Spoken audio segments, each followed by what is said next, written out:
Hey THB, it's Cookie here.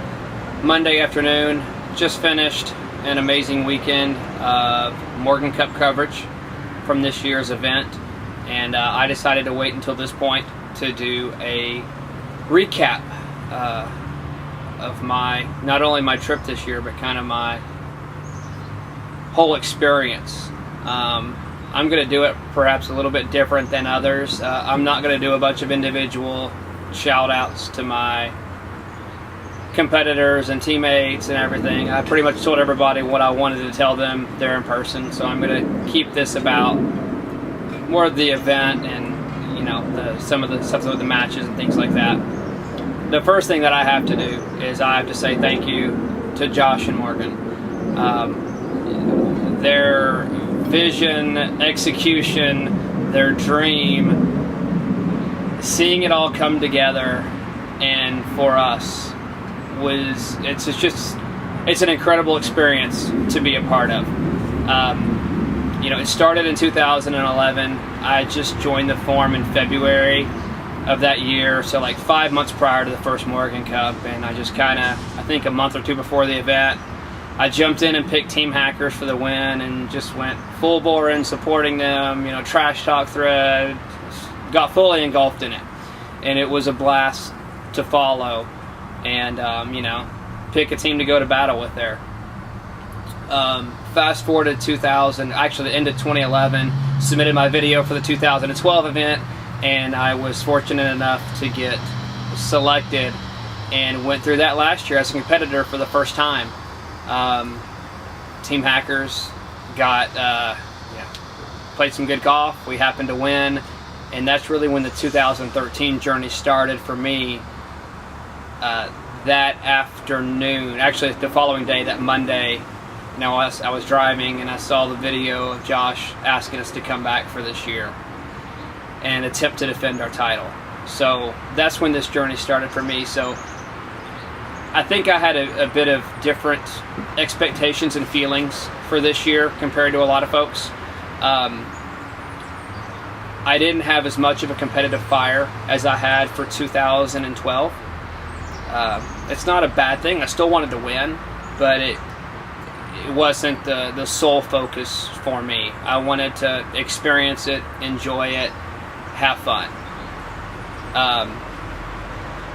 With that said, that goes back to Josh and Morgan and what they've done and put together, and their dream has fulfilled a dream that I never thought I would have. I never thought I'd do anything like this, and then to do it a couple years in a row, it's incredible. So they're the key to all this, and I wouldn't be sitting here right now. I wouldn't be on the forum, any of that stuff, without them. So thank you to the both of you. You're very good friends and great people.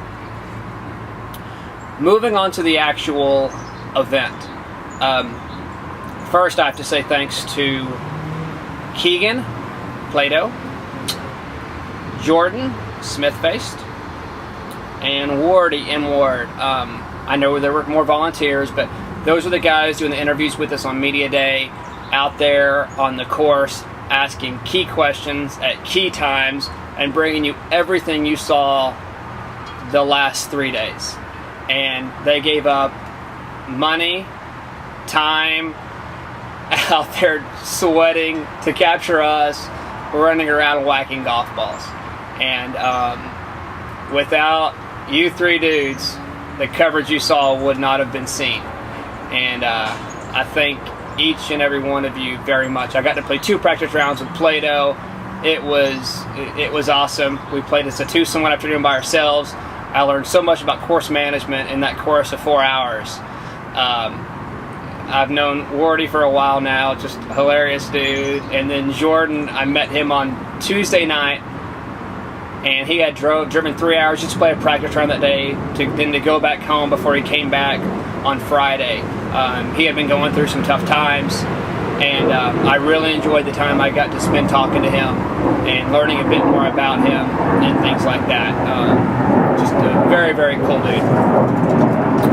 to everybody else that was driving around with Morgan, you know, Nerfney, Trisha. I'm sure I'm probably missing somebody, and if I do, I apologize. It's not intentional, but thank you guys for you know, keeping us hydrated, keeping us fed out there, making sure we were out there, you know, keeping up with groups in front of us, all that good stuff. Again, it doesn't go off without all of you guys. I'll just do a high-level recap of each of the rounds. Saturday morning, it was myself and Yorkham, Anthony, a good friend, versus Wake and Mike Dean. Come to find out on the range that morning that Wake has been up sick, up most of the night, not due to alcohol or anything else. He just unfortunately got sick and did not complain once, and he went out there and he did the best that he could. And much respect. I probably would have been whining a little bit, and he didn't say anything. That match was, gosh, we weren't hitting good golf shots, but Yorkham and I, they kept hitting greens and they couldn't make a putt, and we're getting up and down from everywhere. And I know it was frustrating being on the other end of that. They thought they had it, and then boom, we make it 15-foot putt, or hit a chip and it hits the pin, but it didn't quite fall in, and we're just pars. And then me and Yorkham finally just got something clicking, and we started hitting good approach shots and then making putts. And next thing you know, we're 6 up with 6 to play, and I was happy. I felt bad, but I was happy for what we had accomplished. And they hadn't won a hole up to that point, and I got greedy and I wanted to keep it that way, and I was in full competitive win mode, and then boom, they started hitting golf shots, and we stopped executing golf shots. And next thing you know, we're on the 16th hole, and make sure I got it right. The match continued, and because it actually went to 17. They're dorming with 6 to play, and they get us to 17. Wake hitting drives, Mike Dean hitting freaking spectacular irons and wedges. Mike Dean holed a few very nice putts in that 15 to 20 foot range. I was scared. I thought, are they really going to take us to 18 and get a half out of this? I think somehow we managed to, I think we have 17 finally to end the match. But man, you talk about a roller coaster. I went from being up here to like, oh crap, what's happening, to getting the win. If Wake is 100%, does that happen like that? Hell no. The match is probably going to 17 all square, and nothing near what it was, but it happened. They were great competitors, great sports about it, and I thoroughly enjoyed it, and it was my first round with both of those guys. Moving over to Caledonia that afternoon, where Brad and golfer, my partner, and I had the pleasure of playing Thainer, and I'm trying to remember his first name and his last name at the same time, but it was against Tim, Cow is Wet, wicked cool bearded man, one of the nicest dudes you'll ever freaking possibly meet. And tight match. Started off just pars pretty much. A couple of bogeys in there having holes. Match not doing much. 1, 2 either way. We never really got up. They stayed up pretty much the match. Got ridiculous on hole number 8. We decided to start playing in the water, and we have the holes with triple bogeys. That was ugly. You didn't see that on camera, thank God. Then we hit the back 9, and boy, we started playing some gaff, some buck job gaff. Shots, boom. I think, we weren't giving each other anything more than 2-foot putts or whatever, and so I actually found out after the match that we played both groups were like 1 over on the back. Alternate shot, Caledonia, that's stupid. We were 2 down with 5 to play. And the only way that we won hole number 14 is Brad hitting a great shot to like 9 feet and I made a birdie. If we're not making birdies, we're not winning holes. It was that kind of match, which alternate shot's going to be tough, but you don't know just what it's going to take. And we kept battling. So those last 5 holes were just amazing. Probably the closest match I've been involved in for a Morgan Cup match, for sure. I think it's maybe the only match that I've gone to 18 in. I did go to 18 once last year, but anyways. 16, Thainer ran into a little trouble off the tee there. We happen to win that hole. We get back to even in the match. 17's pushed with pars. Thainer and Brad both making 8 or 10 foot par putts. And then you take us to 18 and nerves. I tremble, I get goosebumps just thinking about it. But boy, to battle back and at least get the chance to play 18 at Caledonia was crazy. We had crowds around us. We had crowds around us on 17. We had crowds on 18 up there at the pavilion, and behind the green, cameras, people standing there waiting. Anyways, to make a long story short, because I don't want to make this a 30-minute video because it will not get watched. But me being the short hitter that I am, I'm able to pull a driver on 18 and put one right up the right side, 10 yards short of the marsh. I leave Brad 126 yards, I think. Thainer put one up the left side of the fairway, and Herrick ended up pushing it just right off the into a little brushy area, but Thainer was able to find him. I think he had to take a drop. And then Brad, he knew what he had to do. He had the match in his hands, and he executed flawlessly.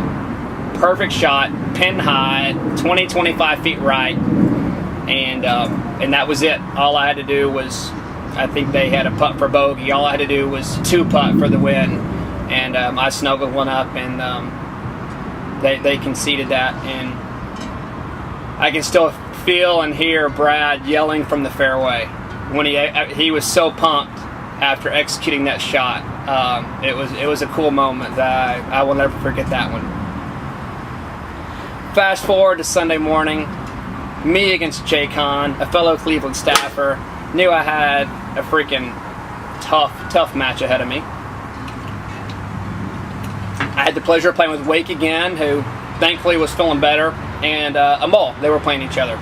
I've played with Amal before. Love him, awesome dude. But me and Jay Kahn's match, it was tight early. We traded a couple of early holes in the first 3 or 4.